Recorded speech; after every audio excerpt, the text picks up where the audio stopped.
Hello students, welcome back. In this session, let us learn gross anatomy of duodenum. Learning objectives for today's session are mentioning the location and external features of duodenum, briefing different parts of duodenum, explaining the relations of duodenum, describing the internal features, outlining the neurovascular supply and related applied anatomical aspects. Duodenum is most widest, shortest and fixed part of small intestine. It is having shape of letter C.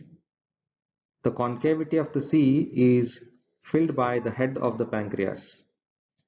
Most of the duodenum is retroperitoneal in location.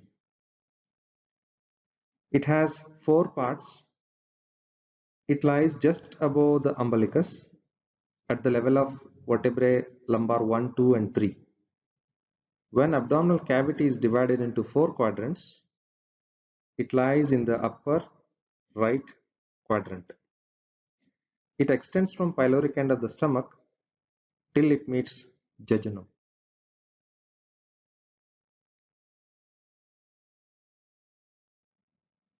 These are different parts of the duodenum in the shape of C.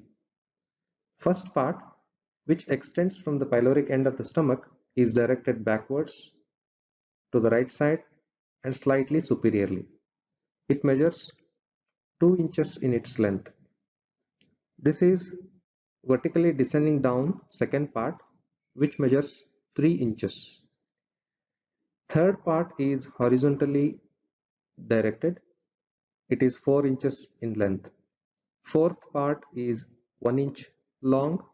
It is directed forwards and to the left to meet jejunum. At the junction of first and second part, we find superior duodenal flexure. Just like that, between second and third part, we find inferior duodenal flexure. Third part lies horizontally against the bony mass, that is lumbar vertebra, body of lumbar vertebra number 3. The initial half of the first part, that is 1 inch of the first part, is suspended by peritoneum. The rest all of the duodenum is retroperitoneal in its location. Second part is interestingly developing from both foregut and midgut, whereas second part also receives openings of bile duct and pancreatic duct. Here is duodenum. Anteriorly, it is related to quadrate lobe of the liver, gallbladder, right lobe of the liver, here right lobe of the liver, transverse mesocolon and transverse colon, here jejunum and ileal intestines, and mesentery, superior mesenteric vessels, again transverse colon, and concavity of the duodenum is filled by head of the pancreas. Posteriorly, it is related to right kidney. It is related to right renal vessels, right psoas major, and here it is posteriorly related to third lumbar vertebra and left psoas major muscle, some of the branches of abdominal aorta. So all these make posterior relations. Superiorly, first part is also related to foramen of Winslow. Let us look at relations of different parts of duodenum with help of ray diagrams. This picture shows relations of first part. This is sagittal section. Here first part is cut horizontally. Lumen can be seen here. Anterior to it, it is liver and gallbladder. Here in this picture, the liver and gallbladder have been lifted up to show the structures. Posteriorly to the first part, the relations are gastroduodenal artery, portal vein and bile duct. Superiorly to the first part, we find foramen of epiploic, which communicates greater and lesser sac. So this foramen is separated from the first part by these structures, portal vein and hepatic vessels.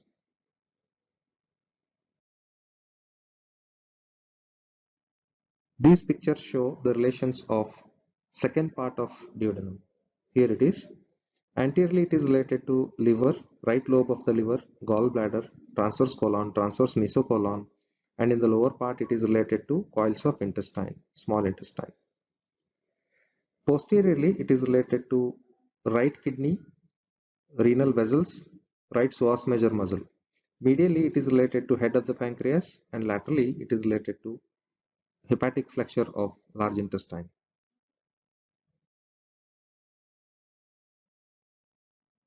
Anterior relations of the third part are superior mesenteric vessels in root of the mesentery.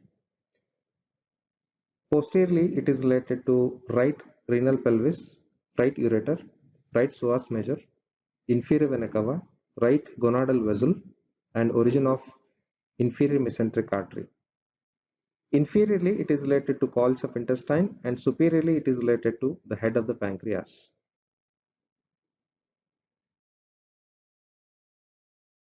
Anterior relations of the fourth part are transverse mesocolon and transverse colon. Posterior relations, it lies almost in this location here. Posterior relations are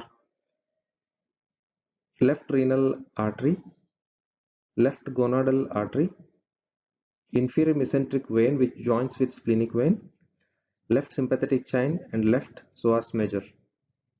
On to the left of the fourth part, we find left kidney and left ureter, and superiorly it is related to the body of the pancreas. This is a realistic picture of interior of second part of duodenum. Here anterior wall has been removed. The posterior wall of the second part of duodenum is shown here with its interior exposed. These are the transverse folds of mucosa which are known as valves of Kerkring's.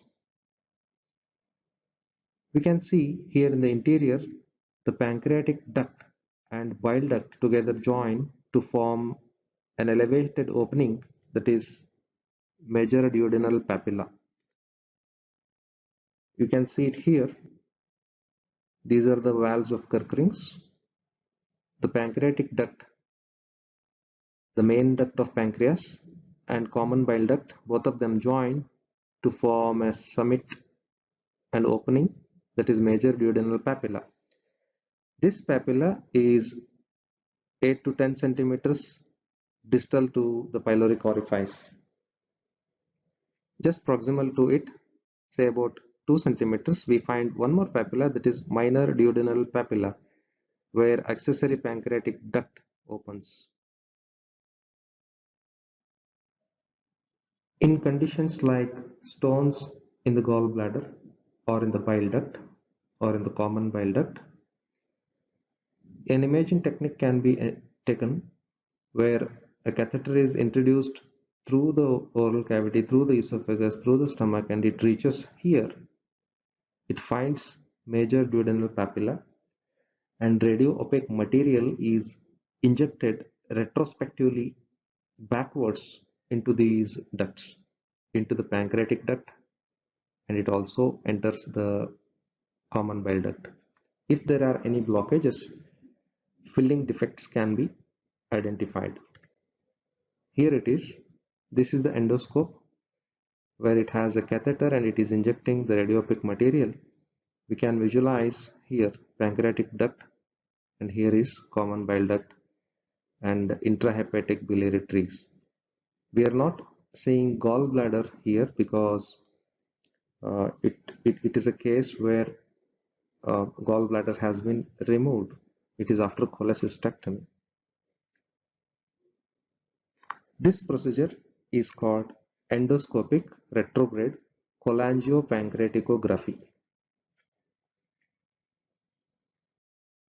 This is special radiograph to visualize stomach and duodenum. So this is the first part of duodenum which appears like duodenal cap. So here it is. The rest of the duodenum appears cotton woolly in appearance because of the barium meal filling in those spaces in between the circular folds. The duodenal cap will have distorted appearance or some filling defects if it has ulcers in its wall. This is abdominal aorta. Here is celiac trunk. Here is superior mesenteric vessel. Celiac trunk is the one which supplies foregut. Superior mesenteric artery is to midgut. Second part of the duodenum is actually the junction of foregut and midgut. The exact location would be the opening of major duodenal papilla where bile duct and pancreatic ducts open. Proximal to this, it is foregut. Distal to that major duodenal papilla, it is midgut. In the same way, blood supply also differs. Duodenum is supplied by superior pancreatico-duodenal artery and inferior pancreatico-duodenal artery, which are branches of celiac trunk and superior mesenteric artery respectively. These arteries are two in number, anteriorly and posteriorly running along the curvature of the duodenum, and they are common to head of the pancreas as well. The proximal part of the duodenum and distal part of the duodenum are also supplied by the corresponding nearby arteries like epiploic arteries, right gastroepiploic artery, first jejunal branch which is going from superior mesenteric artery will also supply distalmost part of the duodenum like that. The venous drainage is into superior mesenteric vein and splenic vein, finally drains into portal vein. Lymphatic drainage is into pancreatico-duodenal group of lymph nodes.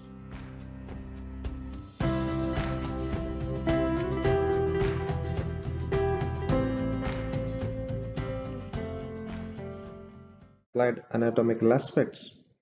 Peptic ulcers. The duodenal ulcers are common in the first part. Second part is usually visualized for endoscopic retrograde cholangiopancreatography. And third part is commonly ruptured in blunt abdominal injuries because it is a fixed part and lying on the body of third lumbar vertebra. The pressure can bring some lacerated injuries on this. This ends the session.